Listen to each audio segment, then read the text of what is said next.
India's emergence as a global economic powerhouse has led to now also agreements and free trade agreements with several countries, including the Nordic countries. And India has been looking at embellishing these partnerships with deals that are beneficial to both trade partners. And joining me now is the ambassador from Finland to India. So thank you so much for speaking to NDTV. Welcome to Mumbai. You're leading, I believe, a very big delegation to Mumbai. Tell us a little bit about what's on the agenda and what kind of agreement and partnerships are you looking at when it comes to India? Well, of course, this delegation is one of the so-called Team Finland trips that we do to different parts of India. And Maharashtra and Mumbai, of course, are key places for many Finnish companies. Many are present here already, and on this trip we have some 20 companies who are interested in developing further their cooperation and businesses here in Maharashtra. And we're talking about the 75 years of the Finland-India partnership, diplomatic cooperation. But tell me something, what are the areas that you feel that this partnership can really take off in a big way? Well, we have conceptualized our cooperation with the word DESI as local, but it comes from digitalization, education, sustainability and innovation. And nowadays we also like to add their plus M, meaning mobility. So those are really the areas that we see the best potential for mutually beneficial cooperation, because those are the areas where Finland has high quality expertise, and I do believe that India's scale and let's say innovative business world are ready to cooperate with. I couldn't have thought of a better acronym. DESI is I think, appealing to the Indian populace. But, I'd like to ask you, Finland has been successful and has a proven track record when it comes to developing a circular economy and clean transition models. Now, those things are something that India can definitely incorporate, especially when it comes to waste management. And India has, seen an air pollution crisis as well. Tell us, in areas where India can really manage, issues with the participation and a partnership with Finland better. Yeah, I think circular economy is one area where Finland has been moving quite early on. And already in 2016 we had a national roadmap for circular economy. And since 2017, the Finnish Innovation Fund Sitra has developed the concept for the World Circular Economy Forum, which really is a leading forum for putting together experts and academia and businesses and governments to develop best practices globally for circular economy. And this year the event took place in Brazil, in Sao Paulo, and next year it will take place in India, maybe in October. And this is really a key event, not just for the bilateral relationship between Finland and India, but also a global event really. And I think it comes at an opportune moment when India is putting also more and more emphasis in developing circular economy, which I feel is very necessary also here. And you're in Maharashtra and Mumbai, the business financial capital of India, and I think Maharashtra is also largely a coastal economy, and it has a vast coastline. It's developing, parts of its coastline. There are new ports on the anvil, new airports. All of those things are coming about, shaping up.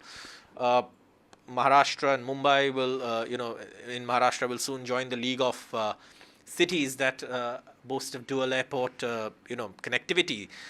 So tell us, in such a scenario where there's a coastal economy and a focus on coastal economy, how does it become a hub for businesses from Finland? And can you cite some cases where what you would describe as local successes? Well, Finland also is a coastal economy, and we have developed very advanced solutions, for example, for marine engines. We have a company called Wärtsilä, which is one of the few companies that builds most of the marine engines, for example. And they have also developed engines that can use new generation fuels, these new fuels, and that's I think something that is good to remember when India is also increasing its fleet quite a bit in the future and building more let's say port capacity, but also shipyard capacity. So of course we also have companies who do very advanced systems for port handling equipment. Konecranes is one of them, and there are many others as well who already do business here in India. As well, then what becomes more and more important is to take care of the environment and, for example, prevent and treat oil spills when they happen. So we have expertise in that field as well. We have a company called Lamor, which is operating globally in this sector. So those are perhaps some of the examples that come to my mind immediately, but that's not all that we have. One of the things that we've also been talking about is Finland's contribution when it comes to the modernization of one of the oldest, most well-known and the historic Sassoon docks. And I believe there's a memorandum of understanding with the government of Maharashtra to boost the local startup ecosystem as well in that area. Can you share some details on that as well? Yeah, well, that's an MOU concluded between Maharashtra and the Consulate General of Finland in Mumbai. And the idea really is to develop cooperation in the startup sector, for example, and innovation sector more broadly. And I think one of the concrete things that could be done, for example, is to send a delegation also from Maharashtra to one of the biggest startup financing event called Slush in Finland in November next year. Of course, there are also other possibilities, but that are being discussed. But this is one concrete thing that we are putting forward.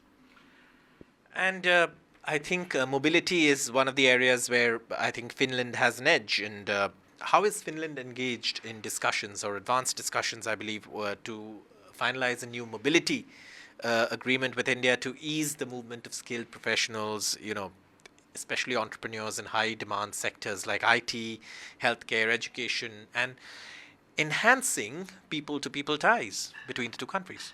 Yeah, actually, India has been for a good number of years already been a target country for a government program in Finland called Talent Boost, which aims at attracting experts and students from India to Finland, also from other countries. But like I said, India is one of the focus countries. And now we are also finalizing an MOU between India and Finland to let's say, streamline the procedures and make sure that those who wish to move have all the support that they need. Here I also want to emphasize that it's very important that people should not trust all kinds of middlemen that there are plenty of here in India, but trust only official channels in getting information and then to process their applications, for example. A couple of quick questions before I actually wrap up. And one of the things that I wanted to ask you is when it comes to partnership with Indian businesses, what are the sectors you're identifying? Are there any specific companies that you're identifying that you believe could be looking at a partnership for the future, especially in the areas of economic focus that you mentioned? Well, we have already some of the biggest Finnish companies like Nokia here employing some 17 or 18,000 people, doing manufacturing here, research and development and services, and that's the ITC sector overall is very potential because of Finnish know-how. But it also includes some very high-tech areas like quantum computing, artificial intelligence, space, and that sort of things where I do see good potential. And then overall this sustainability side, with clean energy solutions, using these advanced fuels for new type of engines, for example, and taking care of the grid in a way that enables also the increased use of renewable energy, because then the fluctuation of the grid becomes a problem, and you need more and more, for example, balancing power and smart grid management, and those are all areas where Finland has considerable expertise.